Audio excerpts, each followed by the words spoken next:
Failing to stop drinking alcohol is one of the most painful things that a drinker can experience. Going a prolonged period of time without it and then going back on your word hurts. It hurts our self-esteem, it hurts our confidence, it hurts our family, and it's a very sad time. So I've not drank for 4 years after 10 years of trial and error. And most importantly, I don't feel like I've actually given anything up. I feel totally free.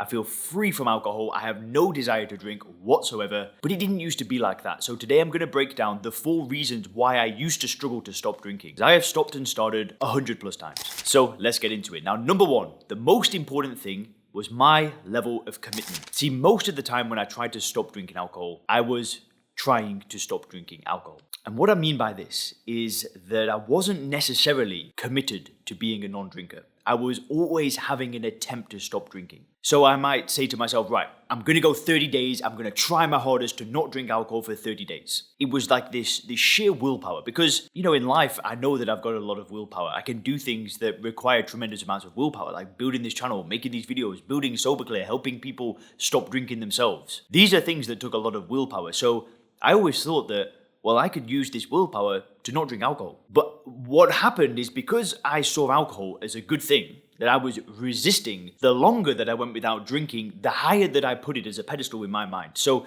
basically, if I was on day 7, alcohol was looking more attractive. Day 14, it was even more attractive. By day 21, I'm thinking, I've been 3 weeks, just 1 more week to go. And most of the time, I wouldn't even last the 30 days because in my head, I'd built up alcohol and this idea of having this big release after 30 days to be this amazing event that I just couldn't wait to do. So what do you think happened? Well, obviously, every single time that I tried to stop drinking alcohol, I was using willpower, and the longer that I went without alcohol, the more that I wanted to drink it. So of course, every single time that I tried to stop drinking, I failed. And when we're trying to stop drinking and we've not changed our identity and not changed the language that we use to speak to ourselves, it ends in disaster. Well, at least it did for me. And I know for most of the people that I work with in the SoberClear coaching program, they say the exact same thing. It's not like they were lacking motivation. It's not like they were lacking willpower in other areas, but because we see alcohol this way, and because we never fully commit to this idea of becoming a non-drinker, it ends in failure. Now, am I saying that every single person on the planet needs to do it this way?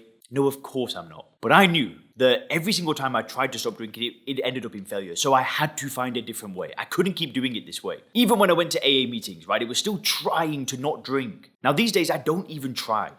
It's just who I am. I identify myself as somebody that doesn't drink alcohol. Now, there are layers to this identity stuff that we don't really have time to cover in this video. But once you've made that mental shift and you go all in to your decision to be a non-drinker, it's so simple. It's so easy to not drink because that's just who you are. Think of it like this.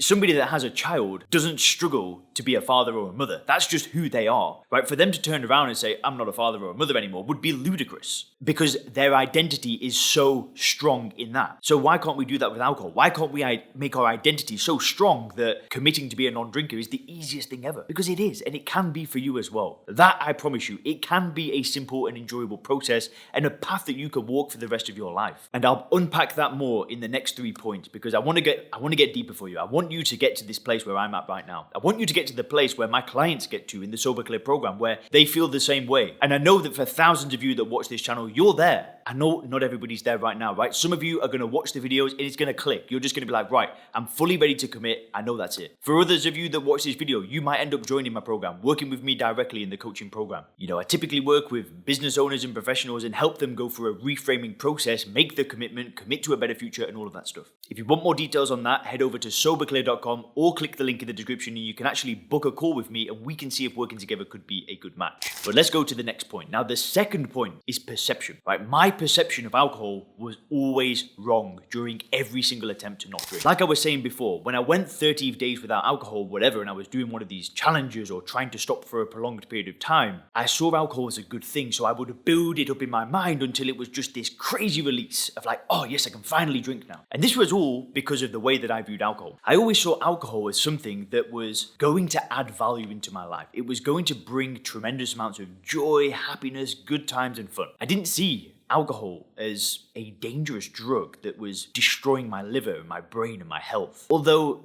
in ways I did, right? In the back of my mind, I knew that, but it was drowned out by this idea of alcohol adding value into my life. How can anybody stop drinking and enjoy their life with that as a perception of alcohol. It's impossible, right? Well, it's not impossible. I'm sure that there are people out there that do it. In fact, there are people out there that just grit through it and they never change their perception and they're fine and they don't drink. But there was not a chance in hell that I could ever do that. No way. I had to get to the root cause of the problem, which was seeing alcohol as a good thing. I'm not going to lie, in the past, I thought that maybe I was the problem. I thought that maybe I had some genetic problem or I had a disease or I was an alcoholic. I used to think that. But then I realized that, wait a minute, I perceive alcohol as a good thing. Why is that? Well, we've been conditioned. And I don't have time to get into the conditioning in this video. I've done videos on this many times in the past. But the idea with the conditioning is that we have been conditioned through media, through celebrities, through marketing to see alcohol as a good thing. We don't get that with other drugs, right? We don't get that with crack cocaine. We don't get that with cigarettes anymore, but we do still get it with alcohol. But once I woke up to the truth, once I saw alcohol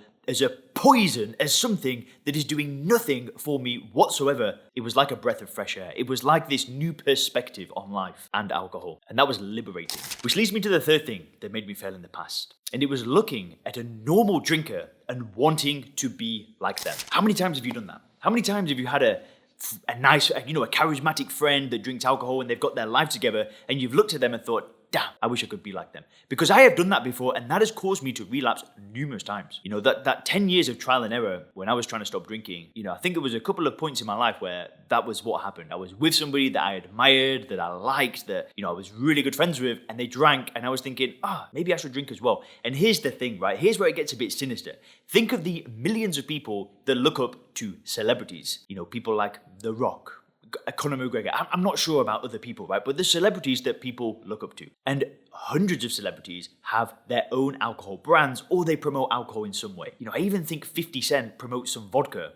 I don't know. I don't follow celebrities. I don't really understand what's going on in celebrities' lives. But I do know that 50 Cent is somebody that drinks zero alcohol, but he's also promoting an alcohol brand. So, people that look up to these celebrities and then they're promoting these products, they think that if I can drink this product, I can associate with this brand, with this person. And I'm sorry, but that is just madness. That is just total madness. I was watching a documentary the other day about some Naples mafia, and it was talking about how they recruit these young, impressionable men. And actually, the heads of the mafia, they were actually promoting this lifestyle of, luxury and glamour and success and connections. And the young people would look up to that and think, that's what I want. And then they would do unquestionable things to become part of this gang, right? This mafia, whatever it was. And I thought about it for a minute and I'm like, well, what difference is there between a celebrity that is promoting a great lifestyle of success and then selling a drug on the back of it? They're selling alcohol. To me, it's pretty dark. But anyway, these days, I don't want to be a normal drinker. I don't want to be somebody that has just one or two because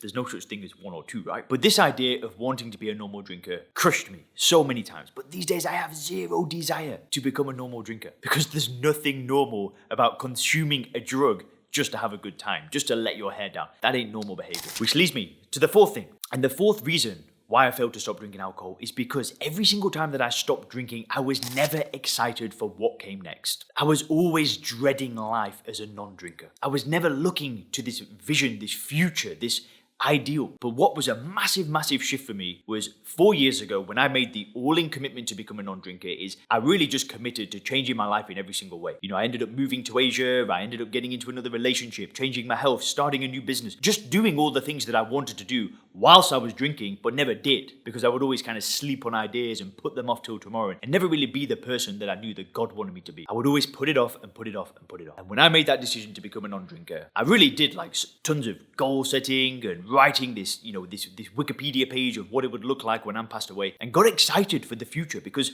when you don't drink alcohol, your dreams can come true. And what I want to do right now is I want to invite you to actually work directly with me because at the end of the day, you can do this on your own. There are thousands of people that watch this channel that do it on their own, but we can also do it together. I have a coaching program where I work with business owners and professionals and help them stop drinking alcohol. And if we do it together, your chance of success is way more likely. It's going to be way more fun. You're going to have a sense of community and a sense of accountability. And most importantly, you'll have an actual system to follow to help you change your perception on alcohol and make the commitment. The success rate of this program is extremely high. And I've got a reviews page. And if you go to soberclear.com/reviews, you can see all the reviews, all the people that have helped. And there are multiple hundreds of people in this program now. So if you want more details on that, click the link in the description. You can book a call with me and we can actually see if working together could be a good match. You've got absolutely nothing to lose by booking a call. It's totally free. And on the call, I'll break down how we actually work with people and the exact steps that you'll go through to go from drinking to being a non-struggling non-drinker. That call will be one of the most valuable calls you've had. So again, click the link in the description if you want to book the call. And if you click the video on the screen now, you can learn how David, one of my clients, actually stopped drinking. Have a great day.